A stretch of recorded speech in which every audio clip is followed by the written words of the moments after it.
You're watching BCTV. We're all about Branford.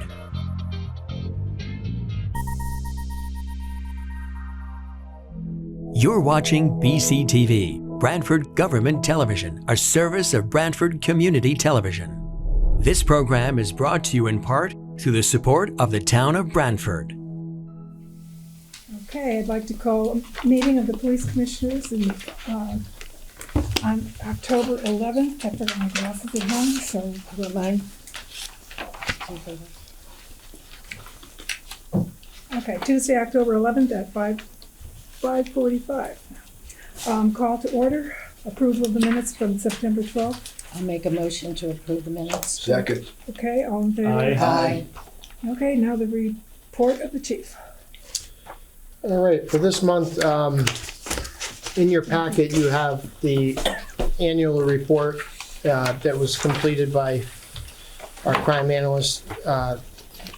And in that report, it's by the town charter, we have to submit an annual report. So it's actually the fiscal year, so we term it 21-22 annual report.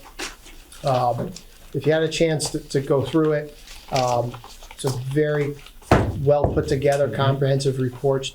Dominique Vergolta does a very good job with this report. So it is kind of lengthy, but I just want to hit on a couple really important topics very quickly. One, overall, our violent crime was pretty stable. That's our assaults. So in that arena, we did pretty well. No surprise to you. We've been talking about it for months, but our larceny of motor vehicle parts, that's the catalytic converters, that was up 273%. Shopliftings are up 62%, like we talked about. So some of those property crimes, we did see a decrease. Our robberies dropped by almost 50%. Actually 46% to be exact. So those, we moved up in some. The motor vehicle thefts kind of trended down a little bit. I believe it was 41 to date as opposed to 60 the year prior. So that's some good news. Obviously we're happy to see that violent crime decrease or stay stable versus and the property crimes go up. But these are things that we're seeing throughout the state. It's not necessarily just us. I'm not trying to cast blame throughout, but this is a statewide problem that the majority of the municipalities are facing. The other thing which is interesting, when you look at the time analysis, when you look at some of the calls for service, there's pages in here. Our average call is a 2-car call. So average call that we're taking is not a 1-officer call. It's 2 cars being there. And, the on-scene time, those vary when you look at the type of call, but I believe the average was like 28 minutes. So we step up higher when we go into the mental health calls, and we step up higher when we go to the domestic violence calls. The average time on scene increases. Now, with some of that, there's some room. Do they go back out on the call to type the report? But understand too, behind that, there's all the processing and the paperwork, all the back end stuff that a lot of times doesn't get encompassed into those time allotments or that statistical analysis. So, people can say, well, what do the cops do every day? Well, if we know that our average call is taking 2 cars and it's 28 minutes per call, then you obviously have a few domestics a shift. You can see where that time allotment goes. And then also we have the training demands. So our mental health calls, they're up, they're high. What's accounting for that spike? Is it post-COVID? Is it us doing a better job of referrals with Danielle being here now as our social worker, the officers, and in case numbers? But that trend has been continuing, and we don't.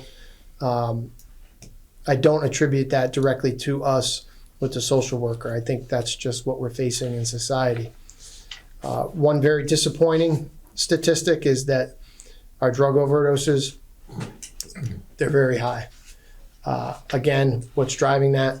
That is the prevalence and what we're dealing with the fentanyl. That 70% jump is showing you the potency versus the heroin that we were experiencing even a year ago.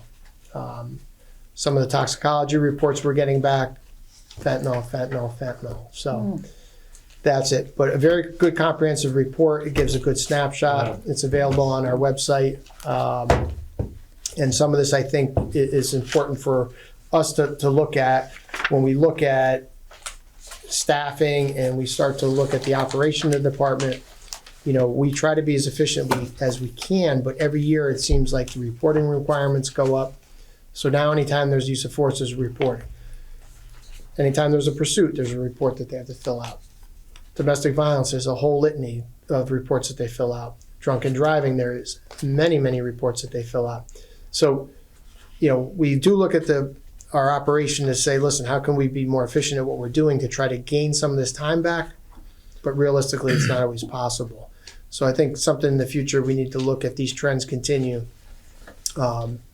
The old way used to be looking at our calls for service as the analysis to say, do you need more manpower? Are you well suited? I'm a bigger fan of the time allotment and the deployment of how many cars. So very good report. I won't highlight the monthly statistical report because, again, that's just a representative sample of what you have in the yearly report. It is an I have excellent a report. Yeah, I agree. question for you. Has the Police Accountability Act had any result in this report? In other words, has anything radically changed since this report before the Police Accountability Act? No, nothing that would. No, I don't think there's any relationship there. I think there was some good out of that. Some of the training requirements, you might see some increases there, but no, nothing in that report that I would attribute necessarily to that. As far as letters of recognition, I know the chair really likes this because we often have a lot of letters. Yes, we do. But again, sometimes I feel like I keep saying it, but it does show we believe in every contact counts when we're out there. And when we do get these type of letters, just kind of reinforces with us that they're out there trying to make it count. Well, you know, and the people that actually take the time to write the We letter. appreciate it. It's Exactly. very I mean, nice. they have to Yes. feel really moved to sit down and Right. write the letter, not Yeah. just saying, well, that's their job and do it. So we have one for Sergeant Melissa Carney. It was she helped a family through a death and stayed in contact with them, and they were appreciative of that. Again, Cheryl in our records division, she helped someone navigate the pistol permit process, and Sergeant Carney also assisted with that, and they were just very thankful because without them, the person didn't think they were going to be able to navigate it. So, but again, I understand that. That is Yeah. the process. and again, there's another segment of our workforce that's up front and center at the front window there, making Yeah. contact with people every day. So we do appreciate them. Detective Arthur Ferris had helped someone with an investigation a couple years ago. It was a lengthy investigation that they finally got some closure with, and they just wanted to reach out to thank him for that. Also, I have one for Officer Rocco Morgan, who came upon a disabled motorist, helped them. He just wanted to thank him and wanted to let me know specifically that how good of an officer he was. So, and this one, we had a victim of a purse snatching that occurred at Chucky's Gas here in Route 1. And as we see with these cases, the purse ended up in another jurisdiction. They had rummaged through it, but Officer Cope had stayed in contact with the victim, was able to make arrangements to recover the purse and some valuables along with a picture of her son that meant a lot to her. So appreciate Officer Cope staying on top of that. Even called the garage to see where the crashed Kia was, and Yeah, I mean, You know, these are the things we try to push. You know, we're never perfect. Believe me when I say that, but we try our best. And in these days, it really helps make the difference.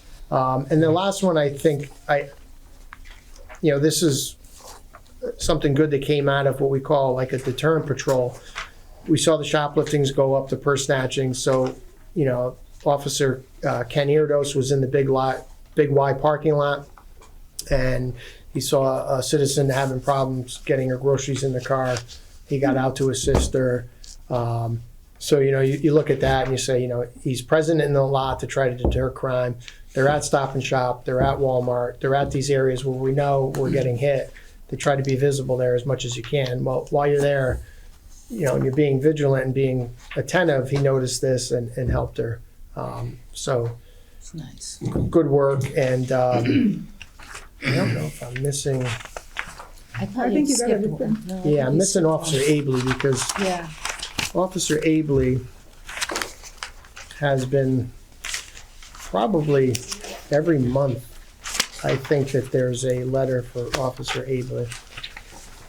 My apologies. I had read through it and I believe it was in here, but I can sum it up. Whatever it was that Officer Abley was of great assistance, and as you had heard earlier in the traffic committee, he's very engaged in the community, and it is not. We're not going to take away from his recognition, but it's not out of the ordinary for him to get a letter. So I saw him this afternoon. every month he does. Yeah, I saw him this Good for afternoon, him. told him to keep up the good work as they all do. So that's it. The forfeiture report, no, nothing in, nothing out. So I have nothing. I have a short presentation this month. Thank you, Chief. Okay, thank you. okay. Traffic? Yep, traffic. Okay, the traffic committee would like to make a recommendation to the commission to have Public Works look into putting some mile-per-hour signs on Pawson Road, going west as well as along Fenway. I'd like to make a motion to do that. I'll second. Well, you want to wait till it's over? And then- Well, no, because we're not gonna do it the same. Okay, all right. Oh, that's all right, okay. Oh, we said we're not gonna do that one. No, I said we're not gonna have the same answer, so we have to do each one Yeah. separately. Right. Yeah, Okay. okay. So I'd like to make a motion to do that. I'll second. Second, all in favor? Aye. Do that's Rich 2. and John. Okay. 2, request for a crosswalk, the Four Corner intersection. The committee is recommending no action at this time. Request to place crosswalk signs on separate signposts as one is located on a telephone pole. We're going to get in touch with, the committee would recommend that we get in touch with Public Works to remove the crosswalk signs and put them on their own posts. And to request repainting of the crosswalk on School Street in Watrous. So is there a motion to approve? I make the motion. Oh, sorry. Yes, to approve. Okay. Second? Second. Okay. All in favor? Aye. Okay. Third one, request to add fog lines on School Street to help slow down traffic. Not applicable. No action. Request for a no outlet sign on the corner of Alps Road and Eleanor Street. The committee is recommending that we have a no outlet sign put on that corner. Get in touch with Public Works. Is there a motion to I make approve? the motion to approve. So Second. John and Jill, all in favor? Aye. Aye. Okay. Request for speed bumps and/or other safety measures to reduce speed on Island View Avenue. Committee would like to make the recommendation that we have contact Public Works to get some 25-mile-an-hour signs on Island View Road. Is there a motion for that? Motion to Well, approve that. excuse me, but also, sorry, Rich, also for the officer to go down and talk to whoever these habitual offenders are. Yeah, is it Officer Avery? I think you said Ava. Yeah, but that wouldn't be in the motion, Yeah, so. it would be Why? the motion. I Well, don't know it's if just you want something, to run a 25-mile-an-hour sign there because that speed may be not a good speed for some of the residents as well. They may not be happy with 25 there. So I don't know if that's going to solve the problem. I don't think that that's what they're looking for at this time. well, there was no speed limit signs at all on Right. Island View. that was, So are you talking about putting it? I mean, they had speed limit of requested that, 25? right? I'm sorry, John, what? A speed limit of 25? Yes. Yeah. Or 15 they were looking for. So we're Yeah, looking for no, 15, then but we, don't Yeah. have they to settled on agree. 25. I think are- we would but have are to you look s- at that and research it a little I'm just deeper. gonna say. When, number one, why isn't there one there? And if we have any historical records that would indicate what it was set at. Yeah. Okay, so there's no You action. know, we at this do time. have, just for what it's worth, we do have places in town where there's 15-mile-an-hour posted speed limits. I'll give you one example. On Block Island Road, it is posted 15. So it's not like we never do it. Right. To your point, nobody ever pays attention to that. No. So it's there, but Well, in People driving- particular, the residents, you said. you know, I don't know. Patty, you have anything else? Yes, I do. So So there's we're no gonna action. no action on that? Correct. And I'll follow up with Lieutenant Ramey or Officer Abley on researching the history on that. The next is a request for use of golf carts in the Linden Shore Avenue. The committee is recommending absolutely no on the use of It's that. opening a door. Yeah, so is there a motion No. to present to I you? make No, the we motion. just don't, Is there a motion No not to action. approve? No action? Okay. it's no All action. right, and then lastly, I'm asking everyone to vote, make a motion and vote on the guidelines, traffic guidelines that Detective Chief Alves put together, that we adopt that as policy and use Patty, that. that needs to be, a motion needs to be made to put it on the agenda first. Okay. Once it's been added to the agenda, then you can vote on it. And when it's added to the agenda, can we have it actually, that added here Into the packet. into the packet? Mhm. Okay, then is there a motion to add the acceptance of the traffic guidelines onto the agenda? No, we can't do that. Yeah, Yeah, It's a Yeah. regularly scheduled meeting. it's a regular scheduled meeting, you can motion to add it to the agenda and then take your action on it, I thought you couldn't do that. Special meeting. On the, only in a special meeting. So. okay, is there a motion I to, made a Janice? motion, yeah. and a second? Second. John, John, all in favor? aye. I, Okay, now that it's on the agenda, is there a motion to adopt the traffic guidelines as, Make a motion. okay? Janice? Second. Jill? All in favor? Aye. Okay, Okay, do that's we, it. we approve the traffic committee Yeah, report? Yes? I make a motion to approve the traffic committee report. Second, You had So Anybody? if you wanna, if you still have it. All in Okay. favor? July Aye. packet, okay, report of the chair. look back like 3 months. Yeah, for the chair. report of the chair. I spoke to the chief and by the next meeting, he'll have the numbers for typical. It was 35,000, over 35,000. Oh, Yep, and That's a lot of money. you just highlighted two things. One was that, yes, I skipped over that. The Tippecop was very successful. They raised over 35,000 on par to, we'll see how they hold up to see if they hold the ranking as the #1 department in the state. But again, God, that's great. you know, we appreciate everything. Joe Hurton, Harrington, the So you get group, it, didn't you know, that's a lot of effort.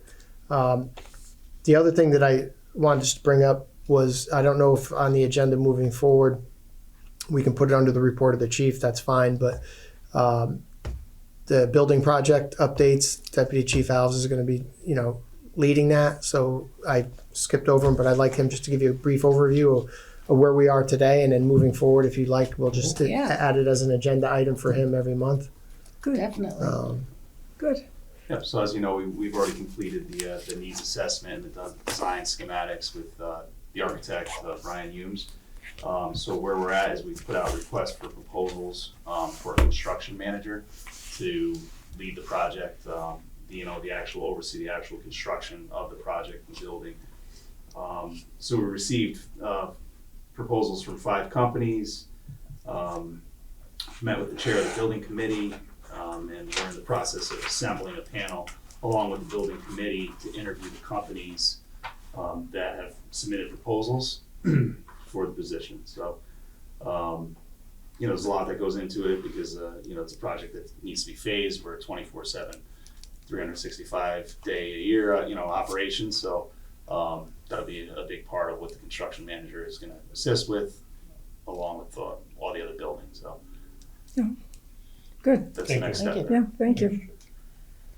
Jill, I have a comment if I might. I just want to remind people that we are doing an appreciation awards for the police department on November 9th. Why are you laughing? No, just highlighting my neglectfulness Oh, tonight yeah, but no, saying but- everybody. But I've always felt this is a great team, and I want to thank you For your support. for your support.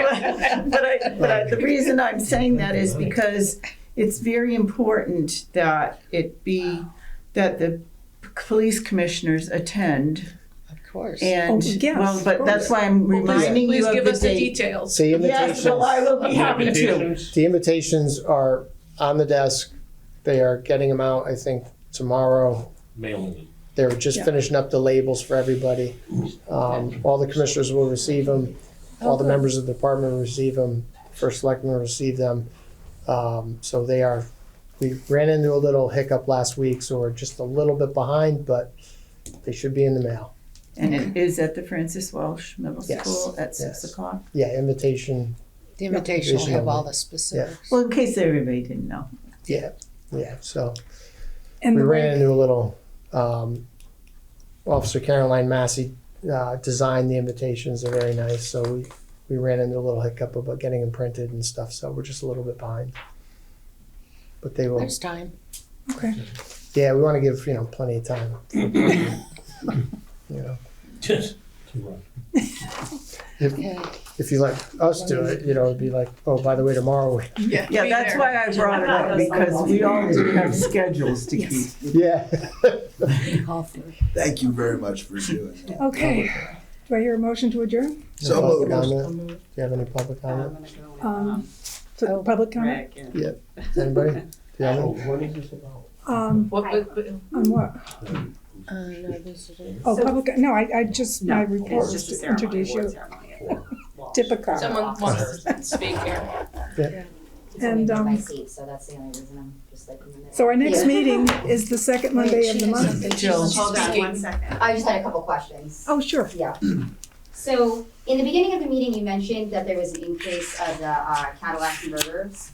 I was just schooled recently by a valuable source that Cadillac converters are just mufflers. And he said that they are used typically in drug trafficking. And I'm wondering, he said that they are typically stolen because there's a supply of some type of drug in there. So I'm wondering, are you ever able to recover the stolen Cadillac converter? No. So I would just probably say that's not a reliable source. It's not, okay. If that was the case, then it's not the actual muffler. So it's prior to the muffler in the exhaust system, and why they're stealing it is because there's precious metals metal metals. inside. in there. Okay. And when we do see the metal market move, so some of the more specific, some of the Hondas and some of the electric vehicles, there's certain models that have a greater amount of those materials in them, and those are the victim cars more often. Okay, so it's like copper, right? It's all different kinds No, it's Palladium. palladium, and there's a whole host of stuff. Okay, And there's a whole black market where they are bringing them to less than stellar scrap dealers, and they're going either to a different state or overseas, or they're melting it here. We don't know, but there is a huge demand, and they're getting paid. So again, the question is what's fueling that? Money. Money of a valuable piece sitting in a parking lot that they're cutting within seconds with, they don't have to use hand saws I was anymore. gonna ask what kind of tools. So they're using, handheld battery operated saws. They can cut through them within seconds. And the other thing is for the public, and you brought this up, do not confront them. We've seen an escalation of confrontations with the purse snatches and the catalytic converters. They're pointing weapons at people. They're attacking them with the grinders that they're using to cut the catalytic converters off. So do not leave that to the police. Call. Do not go out there and try to stop them. Just watch the news. You'll see it pop up every week. How So quickly can it be done? less than a minute. Less than an hour, okay. Yep. So then my other question is, you mentioned the paperwork, and I have been trying to obtain records from a 2017 and a 2010 raid of the massage parlors, and it's taken 2 months for records to compile the list to be approved. She said it's a very big file, and then it has to go through certain channels. Is that a typical timeline for a file of that nature? That's actually, I will say that that's well within reason. We're very proud of our turnaround time on the FOI requests. They do fluctuate depending on how many we get, and we were without a records clerk for quite some time. Every record has to be reviewed by hand, read, redacted, and it goes through a multiple step process before it's approved for release. So I'm not worried about that time frame. So that's a norm, That- because I know and- that from different police departments, there's different protocol. I was just wondering if that's. No, there's no different protocol. We're all under the same state mandated FOI laws. The difference comes in is what is your capability? So we often get 1 a day, 2 a day, 10 a day. And, we do them sequentially. Right. But when they get to it, they'll get to it. The other thing is it releasable? It may not be releasable. I don't know what the status of the case was, what was the outcome.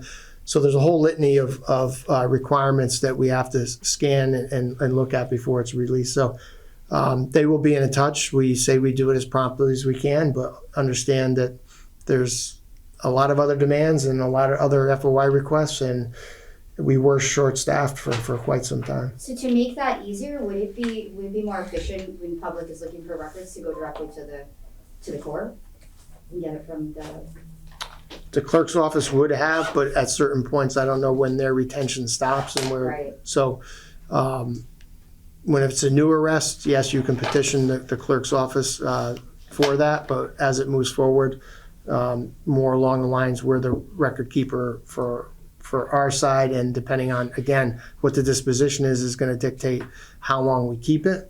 But if there's victims in there, they have to be redacted. If there's a litany of things. So it's just not as simple as us printing a report and handing it to you. Okay. Okay, any more questions, Ashley? Nope. Thank you. Okay, Thank you. thank you. Motion? Motion to adjourn. I'll make a motion to adjourn. Second, all in favor? Aye. This program was brought to you in part through the support of the Town of Branford. Watch town meetings and other videos on demand at BranfordTV.org.